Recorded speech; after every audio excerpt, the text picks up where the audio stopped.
NEET में अब केवल 40 से 50 दिन बचे हुए हैं। अब एक ऐसा समय आ चुका है जब हमें एनसीईआरटी के अंदर जो मोस्ट इंपॉर्टेंट चैप्टर्स हैं और मोस्ट इंपॉर्टेंट टॉपिक्स हैं उन्हें अच्छे से करने की जरूरत है, जिससे कि हम नीट में एक अच्छा स्कोर ला पाए, बायो में हम 300 के आसपास ला पाए। अगर तुम एक ऐसे स्टूडेंट हो जिसने बायो अच्छे से करी नहीं है, जिसको समझ में नहीं आ रहा कि बायो कहाँ से स्टार्ट करूँ, क्या करूँ, तो ये वीडियो तुम्हारे लिए है। ऐसे तो देखा जाए तो बायो में 33 चैप्टर्स हैं, लेकिन आज मैं तुम्हें बायो के कुछ ऐसे 18 चैप्टर्स के बारे में बताने वाला हूँ जिससे कि तुम 275 प्लस बायो में आसानी से ला सकते हो अगर तुम उन 18 चैप्टर को अच्छे से कर लेते हो। अब तुम बोलोगे भैया क्या सच में ऐसा है या आप हमें ऐसे ही उल्लू बना रहे हो व्यूज के लिए? तो मैं तुम्हें एक बात बताऊं, ये जो फिगर है ये तुम्हें मैं प्रूफ करके बताऊं कैसे उन 18 चैप्टर से 275 जो है मार्क्स तुम्हें आएंगे। मैंने हर एक चैप्टर में जो पिछले साल क्वेश्चंस आए हैं वो पूरा एनालाइज करके एक लिस्ट निकाली है कि एक चैप्टर से कितने क्वेश्चंस आते हैं और वो जो मोस्ट इंपोर्टेंट 18 चैप्टर्स हैं उनकी लिस्ट मैं आज आपको बताने वाला हूं। तो स्टार्ट करते हैं विद क्लास 11 के चैप्टर्स। सबसे पहले चैप्टर है एनिमल किंगडम। अब देखो ये चैप्टर थोड़ा बड़ा है, बहुत ज्यादा वास्ट है टू बी ऑनेस्ट मैं तुम्हें बोलूं,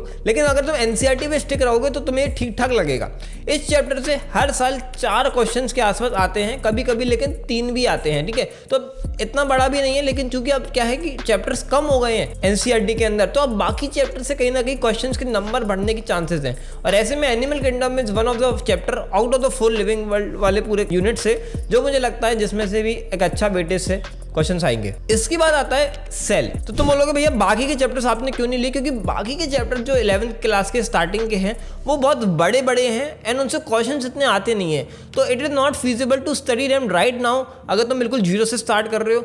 instead you should study cell. तो सेल में पिछले साल तुम देखोगे ना तो अराउंड 3 क्वेश्चंस आते थे, ठीक है, एवरेजली 3 क्वेश्चंस आते हैं, तो इस बार भी लग रहा है 3 ही आएंगे। और सेल एक काफी इजी टू अंडरस्टैंड और बहुत सिंपल सा चैप्टर है जो हम बचपन से पढ़ते आ रहे हैं। फिर है बायोमोलिक्यूल्स। अगेन एक छोटा मीडियम साइज बोलूंगा और एक अच्छा चैप्टर, इजी टू अंडरस्टैंड होता है और इससे हर साल 4 क्वेश्चंस पूछ लिए जाते हैं। जी हाँ, मुझे नहीं पता था जब मैं क्लास 11 में आया था, मैं फर्स्ट स्टार्टिंग के जो चैप्टर्स हैं उनको बहुत पढ़ा, लेकिन मुझे पता चला बाद में कि उनमें से बहुत मिनिमल क्वेश्चंस आते हैं एंड इन चैप्टरों से जो सिंपल हैं इनसे ज्यादा क्वेश्चंस आते हैं। फिर है सेल साइकिल। क्लास 11 का वन ऑफ द मोस्ट छोटा चैप्टर बोलूंगा, लेकिन again one of the most high weighted chapters. 5 questions NEET पूछ लेता है इससे। फिर है फोटोसिंथेसिस, एक मीडियम साइज चैप्टर जिससे कि 4 क्वेश्चंस आते हैं। प्लांट फिजियोलॉजी का कॉर्नस्टोन चैप्टर है ये। फिर है plant growth hormones and it's regulators, जिसमें से कि हर साल 3 क्वेश्चंस पूछ लिए जाते हैं। ह्यूमन फिजियोलॉजी की बात करी जाए तो इसमें लोकोमोशन एक अच्छा चैप्टर जिससे कि हर साल 3 क्वेश्चंस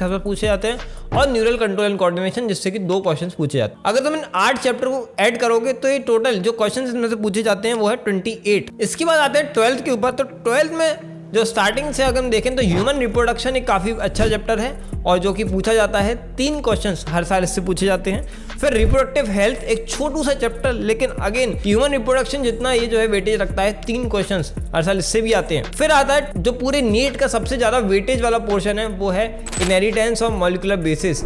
ये कुछ ऐसे 2 चैप्टर हैं जिनसे भर के हर साल क्वेश्चन आते हैं। इनहेरिटेंस से देखोगे तो 5 क्वेश्चन, मॉलिक्यूलर बेसिस से 8 क्वेश्चन, पिछले साल 8 क्वेश्चन पूछे गए थे इस अकेले चैप्टर से। तो तुम सोच पा रहे हो कि कितनी इंपॉर्टेंस है इन चैप्टर्स की और उनको बिल्कुल अच्छे से बिल्कुल रगड़ के समझने की जरूरत है और फिर याद करने की जरूरत है, इसके बिना कुछ नहीं हो पाएगा। फिर आता है ह्यूमन हेल्थ, एक मीडियम साइज चैप्टर जिससे कि 2 क्वेश्चन पूछे जाते हैं। इसके बाद आता है जो सेकंड मोस्ट इंपॉर्टेंट यूनिट है पूरी बायोलॉजी की, वो है बायोटेक। तुम सोचोगे भैया 2 छोटू से चैप्टर क्या ही बिगाड़ लेंगे, लेकिन बिलीव मी जो बायोटेक का प्रिंसिपल चैप्टर है उससे अकेले से 5 क्वेश्चन, 6 क्वेश्चन आते हैं, और जो एप्लीकेशन चैप्टर है उससे भी 4 क्वेश्चन हर पेपर में नीट के देखने को मिलते हैं। तो इन चैप्टर्स को याद करने के लिए, पूरी बायोलॉजी को अच्छे से रिमेंबर करने के लिए, स्पेशली इस टाइम पे जब तुम्हारे पास बिल्कुल भी कुछ टाइम नहीं बचा है, तुम्हें चाहिए कि हर चैप्टर तुम अगर 10-15 मिनट में, 20 मिनट में रिवाइज कर पाओ, तो मेरी बायो हैक यूज कर सकते हो। उसमें मैंने एक चैप्टर से जो भी क्वेश्चन बनाए जा सकते हैं वो क्वेश्चन बनाए हैं। तुम एक चैप्टर को फटाफट अपने दिमाग में स्टोर कर सकते हो और रिवाइज कर सकते हो, और एंड टाइम पे तुम उसको एक एज अ PYQ बुक भी यूज कर सकते हो कि तुम्हें समझ में आ जाएगा कि कौन से चैप्टर से क्या क्वेश्चंस प्रीवियस ईयरली एनसीईआरटी की लाइनों से लिए गए थे, ठीक है। नॉर्मली PYQ बुक की बुक्स में MCQ रहते हैं, लेकिन यहाँ पे क्योंकि fill in the blank true false इस तरीके से दिया गया है, उससे तुम्हारे को ना सोचना पड़ता है, तुक्का यहाँ पे नहीं लगता है। तुम्हें आएगा तो ही तुम कर पाओगे, और वो ही जरूरत है, क्योंकि NEET is not asking right now MCQs, it is asking kind of statement based question in the name of MCQs। वो एक स्टेटमेंट रख देता है और फिर बोलता है कि कौन सा इनकरेक्ट है, कौन सा करेक्ट है, तो वो तुम्हारा क्लियर होना चाहिए, वो तुम्हारा स्ट्रांग होना चाहिए। इसके बाद इकोलॉजी की बात करी जाए, ऑर्गेनिज्म इन पॉपुलेशन, उससे भी 5 क्वेश्चन हर साल नीट में आते हैं। तो 12th का हमेशा ही वेटेज ना बहुत ज़्यादा रहा है 11th के कंपेरिजन में, और इसलिए 12th अच्छे से करना है तुम्हें। फिर आता है इकोसिस्टम, इससे 3 क्वेश्चन पूछे जाते हैं, एक सिंपल सा medium size chapter, and biodiversity जिससे 3 क्वेश्चन पूछे जाते हैं। तो मैंने आपके लिए वो लिस्ट आपको दे रहा हूँ जो कि एक छोटे चैप्टर या मीडियम साइज चैप्टर है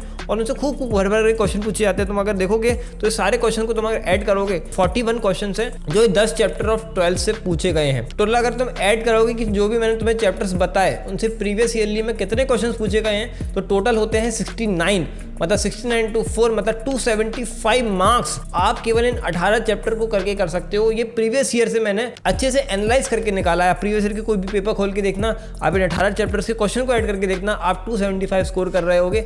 एक अप्रोक्सीमेट स्कोर है, एंड बिलीव मी 275 स्कोर करना बायोलॉजी में केवल 18 चैप्टर पढ़ के बहुत बड़ी बात होती है।